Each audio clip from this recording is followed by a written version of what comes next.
Hello everybody, this is Combat Sports Podcast, and we're coming at you with a new PFL World Tournament breakdown here. We got the PFL World Tournament 10. This is the last tournament card of the year. The final three tournament finals here is the middleweight, the light, heavyweight, and the heavyweights on Thursday. This time it's changing again from Friday. The last three cards have been on Friday. This time it's on Thursday, I believe. I just want them to stick to a day and make it like that day. Like Thursday would be awesome. Who doesn't want to watch fights on Thursday? Even Friday, just do it. Don't do it Saturday. But just do one of those days. Stick to it.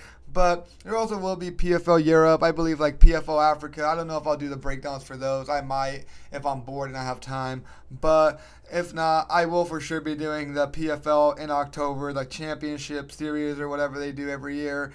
Also, there is UFC this weekend. At 5 a.m. is the main card. At 3 a.m., I believe, is the fucking prelims starts. So, yeah, I'm definitely not going to be tuning in as much to those. Good thing I work in the morning, so I will be waking up slightly early. Usually, I don't wake up that early. I will be waking up a little bit earlier, tuning into that. Might be an hour or two late, slap some PPTO in, then go in. But I will be watching some of those fights. But we're not talking about that. Let's get started here with the PFL World Tournament prelims first. We're going to do the whole card on this one, but we're going to start off with the first fight of the night here. Let's get started. We got a welterweight match here first to kick off the fight. I'm recording this, on a Monday, so let's see how many of these fights stick, but I'm just going to go with this, because usually a lot of cards pull out. It's the PFL. PFL has pissed me off so fucking much. The last card was just terrible. From the bad stoppage in the St. Louis fight, not this St. Louis, but the last St. Louis, terrible stoppage. Terrible judges getting robbed. The judges are robbing people. The final was a robbery. It was boring, yes, but no way Davis won. Just so many. PFL has been pissing me off. But we're going to get started here with the first fight. Like I said, welterweight, JP, too much, St. Louis, 11-5, going up against Tyler, Wolverine, Ray, 11-5. Both of these guys, 11-5. Wolverine is not the only fucking nickname. There's another Wolverine that someone else has a nickname Wolverine in the fucking later on in the card. We'll talk about it here though. So much stuttering, but it is what it is. Let's go over here. Let's talk about JP St. Louis. Like I said, it's a rematch. JP won in the first fight in 2017, I believe, in the LFA. But St. Louis pro in 2015. This is his PFL debut. Rematch, like I said, he beat him, where is it, in 2017, if I believe in that. Yep, right here in the LFA, he beat him. He went 3-1 in the LFA. He is currently on a 4-fight winning streak. He is a regional champ. He actually beat Nick Meck, who is in the PFL. I think he had a fight. Did he have a fight last week or a couple weeks ago? But yeah, he did beat him in Cage Fury, so that's kind of cool to see. This guy has 2 knockouts, 8 subs, and 1 decision. This dude does not like to go to decision. He has lost 2 decisions though, and has been knocked out 3 times. This is his first fight in over a year actually of his first fight here this year. First fight in over a year. Let's see how he does. I don't know why. Maybe he just wanted to take some time off. Maybe a little bit of ring rust there. Like I said, PFL debut. Let's see how he does there. Let's go over here and talk about his opponent, Wolverine. Tyler Ray pro in 2017, started in the LFA. He went 6-2 on that. He lost to, like I said, St. Louis, but after he lost to him, went on a little win streak, so that was pretty good. He is 1-3 in his last 4 fights, so that is not good. He is coming off a submission win though. First fight this year also. This is his PFL debut. Also, you see his first fight this year, but it hasn't been that long. It's been a couple months, so I can give him time for that. Not like St. Louis, who has been over a year that he hasn't fought. But like I said, both of these guys' PFL debut. It's been a little bit since they fought. Tyler only has 1 knockout. He does have 5 submissions, 5 decisions. He also trains at Kill Cliff. It's kind of durable. Only been knocked out once and submitted once. Has lost 3 decisions. Let's go over here. Look at their reach and length, so we can see what we're kicking with over here. Like I said, rematch. St. Louis won. First fight. I don't really see a change here. TBH, St. Louis has been doing way better, has improved. It's a submission threat also. Nice scrambler. He has been caught before. He, like I said, knocked out 3 times, but his opponent, Ray, low-key has gotten, I don't know, I want to say, like, he did do good after he lost to him, but I don't know. Recently, he hasn't been doing that good since, like, his last fight in 2017. He has 1-3 in his last 4 fights. He's a decent striker. He is taller. He is longer, but he only has 1 knockout. He can mix it up really well. Only been knocked out once, but I don't know. Let's see how he handles JP's grappling. The first time he clearly didn't handle it that well. He got submitted. I just don't see a change here. I think JP does it again, wins by a submission or a decision, but I think JP gets it done here in the first or the second by a submission. Let's move on to the next fight of the night. We got a banger card here. I mean, a banger fight. A banger card, honestly. Actually, not a bad card for the final PFL. Let's go over here and talk about these middleweights. We got a 12-13 Ramazanov here. Like I said, 12-13. He is 29 years old, going up against Josh Silveira. He is 14-5. Let's go over here, talk about Josh Silveira first. Let's click on his profile. He trains at ATT Pro in 2019. He got in the LFA in 2020 through 2021. He went 5-0 in that. As you can see, he also was a champion as amateur, went 4-0 in that. Light, heavyweight, and middleweight. Dude is a beast. Look at that right here. Let's click on him in the LFA. So there's the light heavyweight one. The next one was the middleweight one. Got in a PFL in 2022, as you see right here. He went 7-5, coming off a loss in the semifinals. He is 2-3 his last 5 fights. This guy has 6 knockouts, 6 subs, 2 decisions, and has never been finished. Let's go over here, talk about his opponent, Ramazanov. He is 12-3, trains with Khabib, pro in 2014. He started 12-0, won no contest.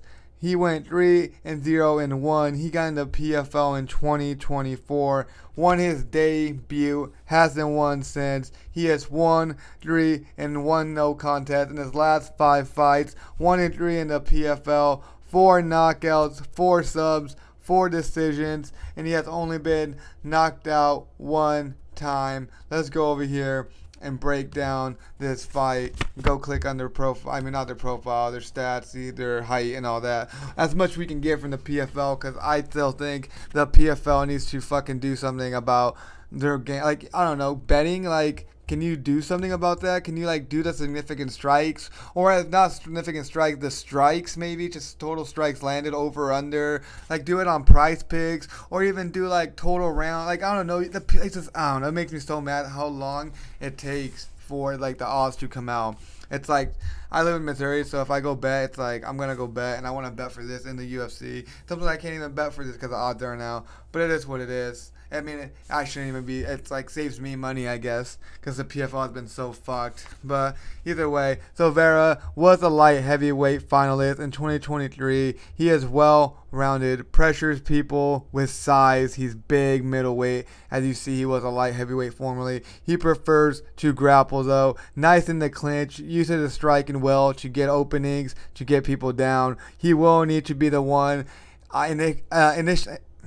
initiating the grappling, because Ramazanov is he's really good at grappling too, of course. Trains with Khabib. He has had a rough last 3 years. Only 1 win in the last 3 years. It's kind of crazy, but he's so good, of course. Like I said, trains with Khabib. It's an elite wrestler.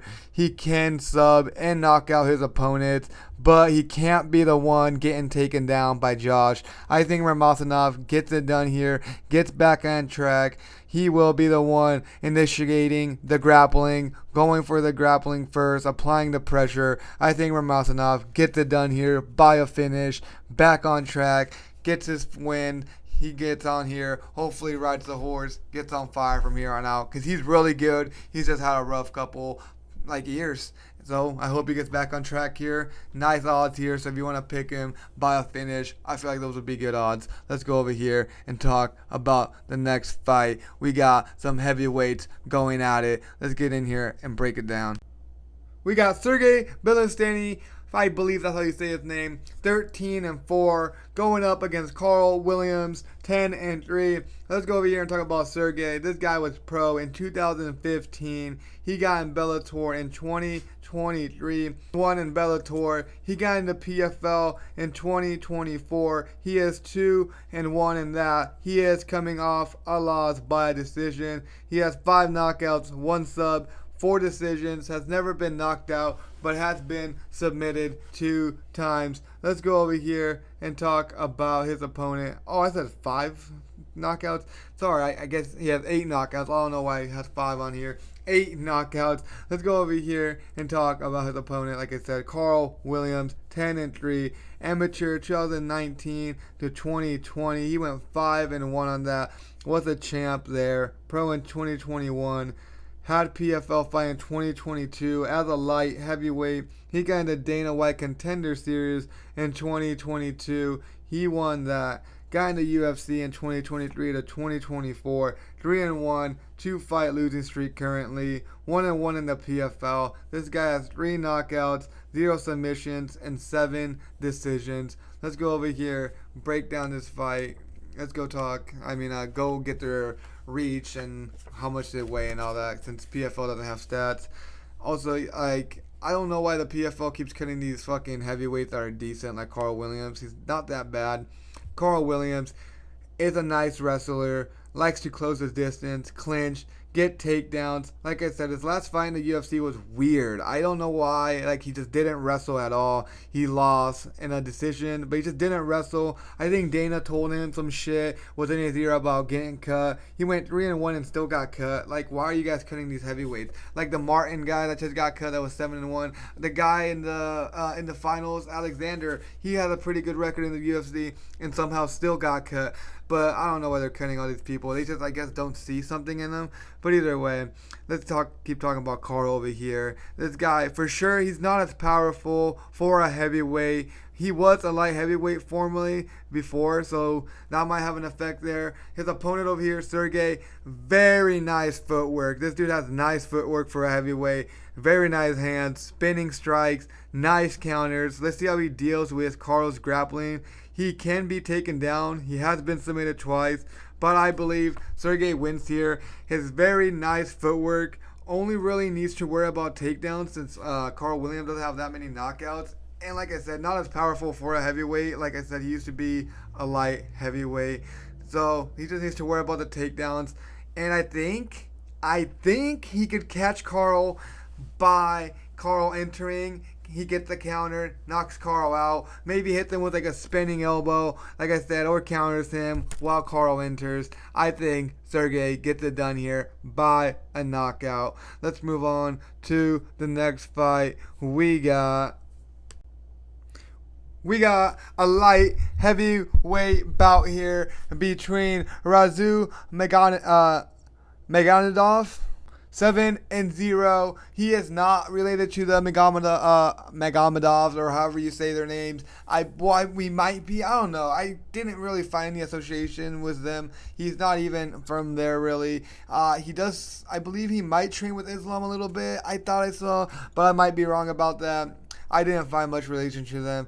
He's going up against Viana. He is 9-3, 39 years old. Let's go click on this thing over here. I'm not sure. Razul is 30 years old. Let's go over here and talk about Magomedov. He is 7-0, has never lost, of course. He was amateur from 2021 to 2023. Let's go all the way down here so you can check that out, because this dude had a nice amateur, not long in years wise, but he went 13-0 there, was the champ. He also went pro in 2023. He was in Brave from 2023 to 2024. He went 4-0 in that. This is his PFL debut. He has 4 knockouts, 2 subs, and 1 decision. Let's go over here and talk about his opponent, Guilherme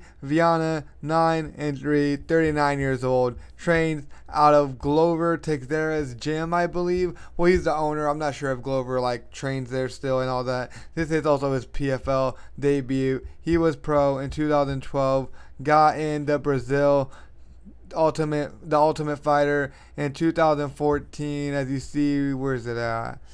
Where's that shit at? Right here. He lost his first fight to Carlos Jr. He got into Bellator in 2015 through 2016. He went 1-2 in Bellator. He was also a regional champ. He is currently on a 2-fight win streak, both by knockouts. 7 knockouts. He has 2 submissions. He has never won a decision, but has lost 2 decisions. He is durable. Only, like I said, knocked out once. If I said that, I might have not said that. But let's go over here. Let's go back to this page. Look at their strengths and all that. I mean, not their strengths. Their ranks or whatever they have. I guess the stats that they have. I guess they don't even have much for Razou over here. But Viana, taller, longer. I believe longer. He is taller, so he's 6'4". I feel like he should be longer here. He did have a long layoff. Let me go back here and show you guys that. He had a long layoff from 2016 to 2024, but I still do believe that he has more experience. He is older than Razou. He will need to use his reach that he has, his length, keep distance, find openings, and take them. See how his layoff affects him. Yes, I saw that he has 2 fights since he's came back, but that's still, I feel like they're not that big of a fights. This is also his PFL debut. Let's see how that affects him. Same for Magomedov. This is his PFL debut. He's never lost. He's a big favorite here, as you see right here. He is -800, so yeah, don't want to bet just straight -800. He is powerful, will try to close the distance. You probably don't want to bet on this. He will use his elbows, maybe gets the takedowns. Yeah, he has the DOV at the end, but he's good at wrestling and getting takedowns, but I wouldn't say that's his main strength. I feel like he for sure is 100% better than Viana on the mat. I think overall, Razou is just overall better at everything. Better at grappling, better at just striking. I think he gets it done here. He's been fighting more. He's never lost. I think he wins here by a first or second round knockout. There's probably nothing you want to bet on here. I mean, it wasn't even worth breaking this down. I just was, maybe if someone watches this. But I mean, what? Maybe you could say he'll go to decision. Maybe. That'll probably be some good odds. Maybe he'll win by the third or decision. But do you even want to risk that?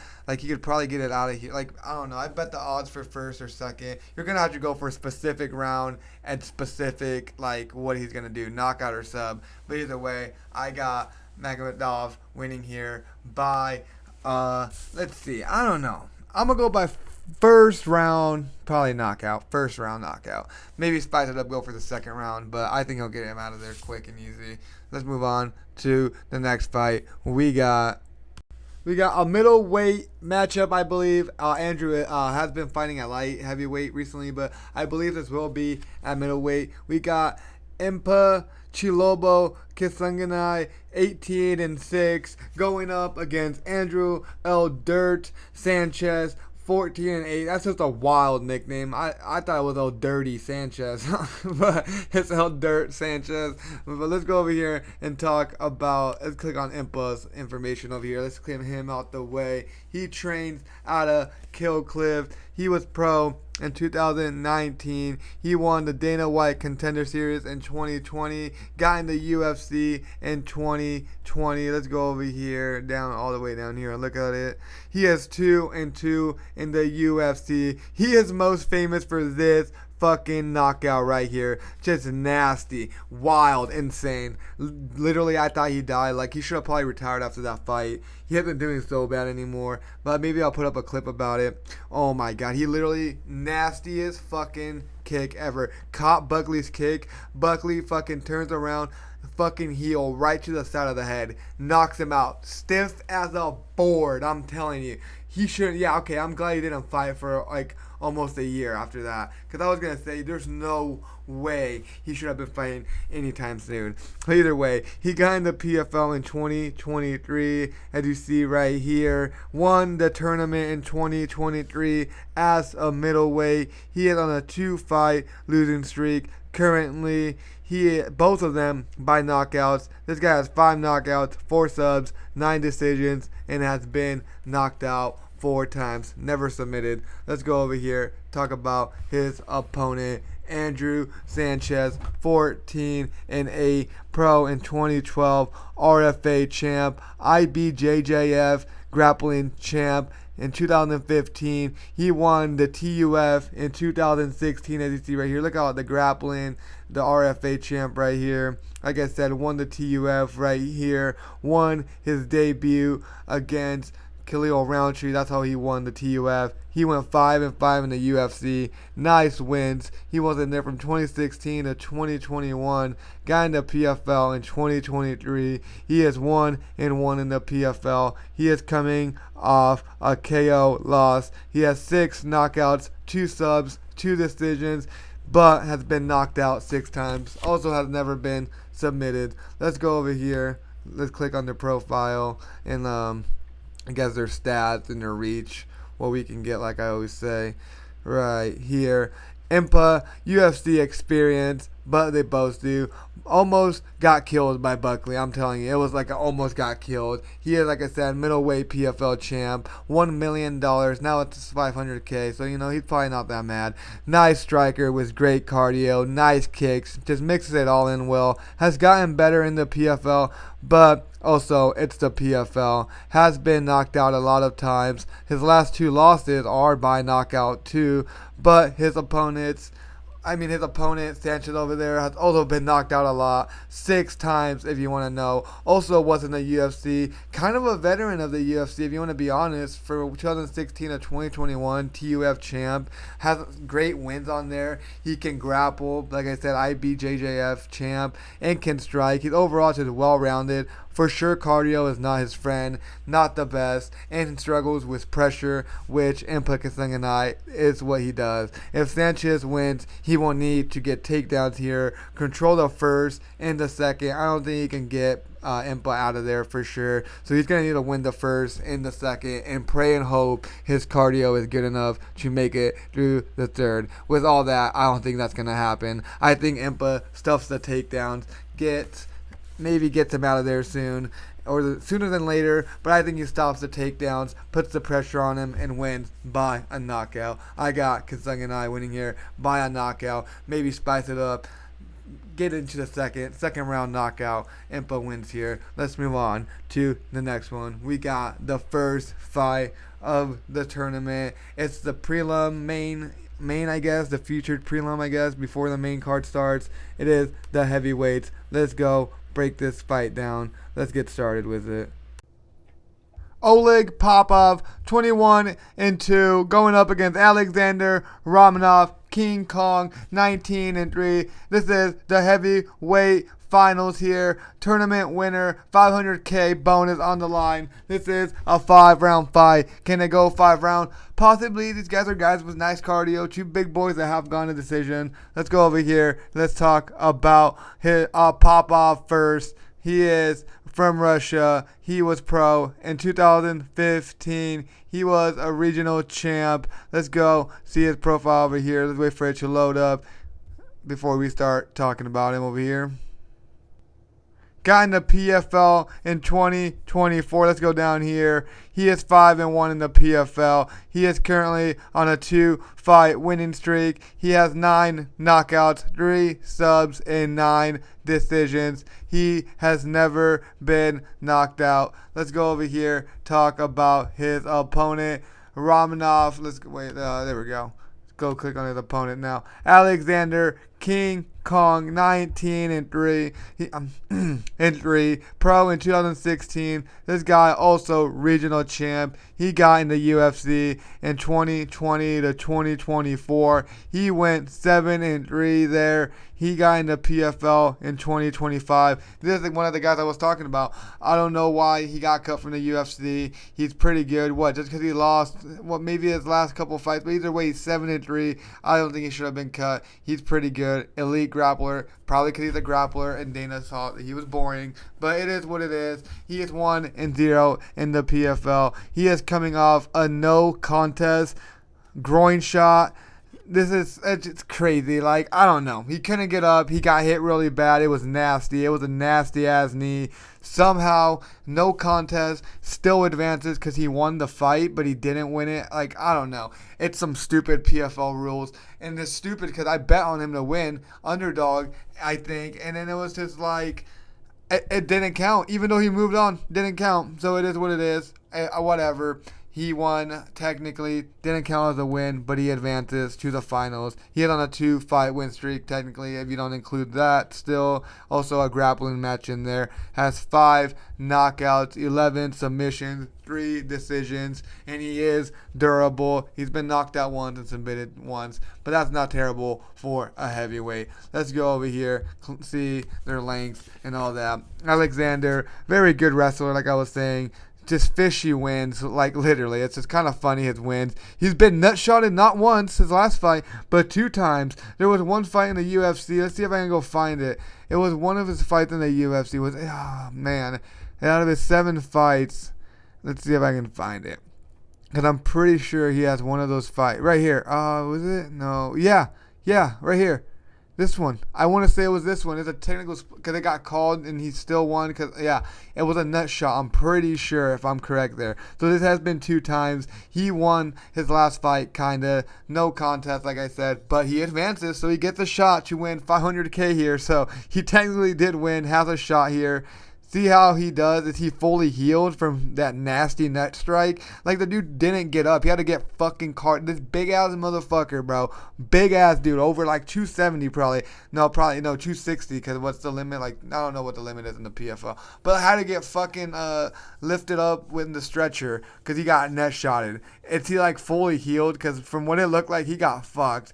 Well, his opponent over here, Popov, I don't know. He's I'm gonna say fighter. Like, just his record is really good. Just, I don't know. From what I see in his fights, he's just not the best. He's a nice wrestler, but for sure not the best wrestler because he does struggle. He has struggled versus Williams, who is a nice wrestler. Like, he struggled a lot versus Williams. That was a split decision. Got it somehow. But I don't know. That's one of the fights I was looking at. He also does seem to struggle versus people that can out-grapple him.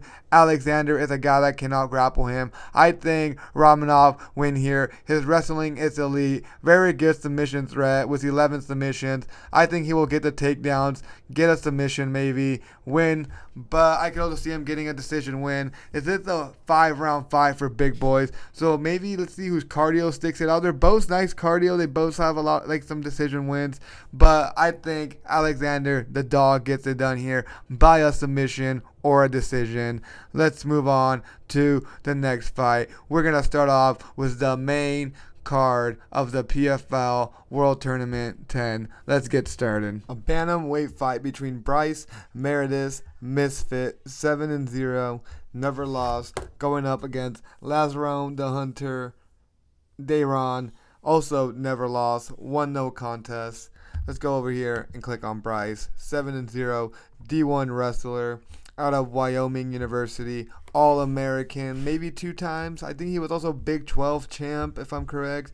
He was pro in 2021, started in the LFA. Let's go down here, check that out. He was 3-0 there. He got in Bellator in 2023, 3-0 also in Bellator. PFL, he got into PFL in 2024, 1-0 in the PFL. This guy is currently on a 7-fight win streak. He is almost been a year. It's almost been a year since his last fight. Well, yeah, no, almost a month away when this happened. It'll be pretty close to a year since his last fight. This guy has 2 knockouts, 3 submissions, and 2 decisions. Going up against his opponent over here, who is also undefeated. Dayron, the Hunter, has never lost. Like I said, won no contest. He was pro in 2021. He was 3-0 as amateurs. He was a champ there. He is 0-0 in the PFL with one no contest. He is currently on an 11-fight win streak, including his amateur. First fight was a year ago almost. 2 knockouts, 2 subs, and 4 decisions. His last fight was a really good fight. He only lost because it went to a draw. Let's go over here and see their lengths and how tall they are. Break this down a little bit more. Bryce, elite wrestler, trains out of, well, he did train with O'Malley. I'm not sure if he still trains there, but he was training with Sean O'Malley out of his gym. He is a prospect. Big test here. Decent striking too. Of course, a nice wrestler since he was a D1 wrestler. Hasn't mixed it in as well in his fights. I don't know. He just hasn't been able to put it all together. I feel like he is undefeated, so it's still good enough to be undefeated. But his opponent over here, Dayron, also has never lost. He has a draw against an amazing fighter. He was a big dog, like plus 700. It was a draw until he got a point deducted in the 3rd round because he held onto the fence or something. I just don't think Bryce has gotten it all together quite like Dayron has. Like, Bryce is really good. I just don't think he's put it all together like I keep saying. I got Dayron here. I'm going to go with the decent dog, not big dog, but I thought he was a bigger dog. If it's plus 200, I'm taking Dayron. Maybe, but I got Dayron winning here. Just, I don't know. I don't like the plus 160 because I think they have really high for a prospect like Bryce. I'm still going to go here. Dayron pulls it off. He's been looking very good. He's been putting it all together. Really nice recently. His last fight he should have won, but he got a point taken away. I think Dayron pulls up the upset here and gets it done. Let's move on to the next fight. We got a featherweight match here in the main card. Here is Alexei Prergande, 6-0, going up against Ethan Goss, 12-7. Wolverine. Here's the other Wolverine I was talking about before. There was another one in the prelims. Let's go talk about Alexei over here. Pro in 2022, started in PFL. He is 6-0, 6-0 in the PFL, of course. Almost had to finish his last fight until he, I don't know what happened. He got it was like a nut shot or something. I don't know. The ref stepped in. The guy literally hit the stanky leg. He was almost knocked out, and then he recovered. Ended up winning by unanimous decision, but he almost had the win there by a knockout. Technically, he's on an 11-fight win streak because an amateur he went 4-0 and was the champ. He has 0 knockouts, 2 subs, and 4 decisions. He has 1 knockout in his amateurs, and then he has submissions or the rest. So let's go over here, talk about his opponent, Goss. He is 12-7, amateur from 2012 to 2014. He went 6-5 there. He was the champ. He was pro in 2015, regional champ as a featherweight and a lightweight. Where's that at? Right here. This one was as featherweight, I believe, and then this one was lightweight. This is his PFL debut. He is coming off a loss. He has 2 knockouts, 5 subs, and 5 decisions. He has been submitted 3 times and has lost 3 decisions. Also been knocked out once. Let's go over here and break this fight down. See how their length over here, how tall they are. Alexei over here, though, he is the taller fighter, longer reach, gritty, nice kickboxer, just overall well-rounded. He hasn't really had hard opponents ever. Literally, he's never had a hard opponent, and that's not going to change here. He just hasn't had high level or top tiers. He's going up against a guy that's literally 11-7. His PFL debut, coming off a loss. I think they're just putting him in the PFL just to lose and then get him up on out of here. Literally a setup. If he wants to win, from what I see, he needs to pressure. Maybe text out Prergande, see how he is with pressure. Maybe catch him a few times, test his chin out since he's never really been tested like that. But either way, I think Alexei gets it done here. Uses his kickboxing, his long reach. He can even mix it in there and get a takedown. He's really good at takedowns and submitting people too. So I think overall he's just better. Wins here by a finish, sub, or knockout. Let's move on to the next one. We got the co-main event. Light heavyweight finals here. 500K on the line here on out. Well, I guess there's only one more. Is finals only. Here is Antonio Cara de Zapato Carlos Jr. He is 18-6 going up against Sullivan Cauley Soley. He is 8-1. Let's go talk about Carlos Jr. over here. This dude is an amazing grappler. Let's wait till his typology loads up over here. He started grappling when that was his first thing. He started grappling, then he got into MMA. He was in the UFC even. Let's go all the way down here. Yep, right here, started grappling. Was a champion there in all of these like Brazil grappling, whatever, you name it. He started MMA in 2013. He won the Brazilian TUF in 2021, as you see right here.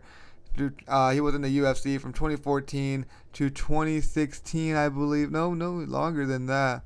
Dang, okay, to 2021 actually. He was 7-5 in the UFC. He got in the PFL in 2021. He is 8-1 in the PFL. He is currently on a 2-fight win streak.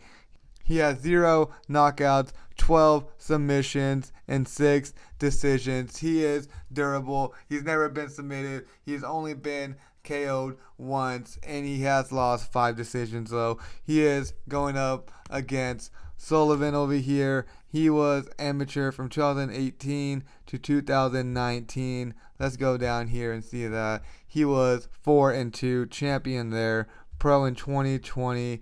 He was in Bellator right away. From Bellator from 2020 to 2023, he went 6-1 in that.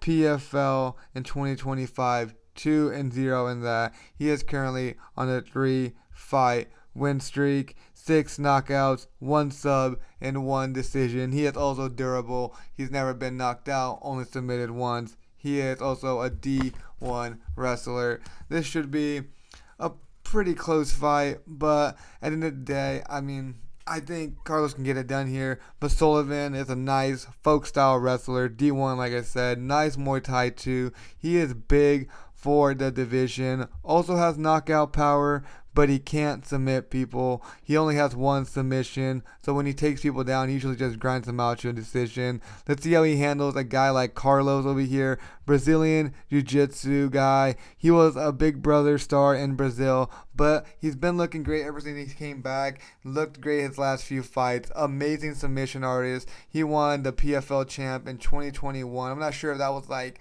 what the Bellator was doing there in 2021. I wasn't paying attention then, but I saw that he was a Bellator champ in 2021. At the end of the day here, I think Cara de Zapato wins here by maybe a submission. I think he wins here, scrambles, gets it done, wins his scrambles, probably gets the takedowns, maybe even get a submission in there. I believe he's even a better striker than Sullivan. I think he gets it done here by the second. If not, drags it on to decision, gets his takedowns, wins the first, second. Maybe his cardio goes down in the third, goes to decision and wins. He will need to watch his cardio. That's what I'm scared of. But at the end of the day, I got Carlos Jr. winning here by a submission or decision. If you want to spice it up, go for submission in the second round. I believe that's when he will get it done, if he gets it done. Let's move on to the main event, the final PFL World Tournament finals of the year here. Till next year, we'll tune in, or until the championship series, whenever that, in October when that is. But there will not be any more world tournaments going on this year till next year. Let's get started here with the final main the main event here. We got a middleweight fight between Fabian the Assassin Edwards, 15-4, going up against Dalton Hercules Rosta, 11-8. This is a 5-round fight, 500K in the line. The final World Tournament 10, the final World Tournament fight of the year 2025. Let's go over here, talk about Edwards first. He was pro in 2017, Of course, you guys know he's the brother of Leon Edwards. Let's wait for his profile to load up over here so we can show you his career over here. He was amateur in 2015 to 2016. Nice amateur career. Was 10-0 in that. Let's go down here and see that. When he was pro in 2017. He basically in the Bellator, but then he had a couple fights in other organizations. Technically, he was in Bellator from like 2017 to like 2024, or like 2024. So like till it ended, lost to Johnny Eblen in that for the belt. He also lost to Johnny Eblen in the PFL for the belt on that too. He is 2-1 in the PFL. He has 5 knockouts, 3 subs, 7 decisions. Is durable. He has only been knocked out 1 time, so finished only once too. Never submitted. Let's go over here. Talk about his opponent, Dalton Hercules. He is 11-1, amateur in 2017 to 2018. Also nice amateur career. Champ there. Beat Cody Brundage, who's now in the UFC. This was a long time ago though. Pro in 2019. Bellator till like 2024 too. 9-1. PFL in 2025. 2-0. Got his loss back that he got. His only loss in Bellator was against Jeffrey. Got it back. His last fight. Won by split decision in 2025. He is 2-0 in the PFL, 4 knockouts, 1 sub, and 6 decisions. He has also never been finished. Is durable. Let's go over here and break this fight down. This is going to be a good fight. Final fight. Edwards, of course, brother of Leon. Long reach, if you see here. Just really long reach. Accurate hooks. Nasty elbows. Will for sure try to clinch, but I don't think he should here as much. He is amazing at clinching, but he is an amazing kickboxer also. While Rosta is athletic, nice wrestler, grinder style. I'm scared of his striking though. How many shots he eats sometimes is not good when he stands in the middle or tries to go for takedowns. I believe that Edwards' takedown defense will stand here. Smart with clinch. If he needs to, he'll use it. And if he does, he'll be smart with it. Not lose the scrambles if it happens. I think he'll get some nasty elbows in the clinch if he does it. But I feel like mostly he'll keep it standing, use his kickboxing, his reach, and win by a knockout or a decision. Let's go down here and do my fast recap. I got over here St. Louis getting it done. This is a rematch, LFA rematch, getting it done here. I don't think much has changed. I honestly think St. Louis is just getting better, and he is better. He'll get it done here. And then I think Romanov gets it done here. He's been on a rough patch, but I think he pulls through. He gets back on the right track. Then I got Sergey beating Carl. I got Magomedov winning here. Goes through 8-0. Just a beast. You'll see when he fights. He's probably he's also a really big favorite. Just better at everything. I got Impa getting it done here against Andrew. 2 UFC veterans. Got 2 UFC fighters, former UFC fighters. TUF champ over here, veteran. But I think Impa gets it done. Then I got another UFC guy getting it done here. Alexander Romanov, I think, will upset Popov over there. Then I'm going to go for Dayron getting the upset here too against Bryce. I think he's just overall better. Has been putting his fights together, his style. I don't think Bryce has done that quite as good as Dayron has so far in their careers. Then I got Alexei getting it done here by a finish. He's just better. Hasn't fought anyone really to give him a competition here. The guy he's going up against is 12-7. Don't even have to say much. I got Cara de Zapato over here getting it. Carlos just looks so good his last few fights. I think he'll win here. And then I got Fabian Edwards pulling it off here, getting it done against Dalton Rosta. But that is it for my PFL World Tournament 10 finals here. Thank you everybody for watching. Like and subscribe. Peace out.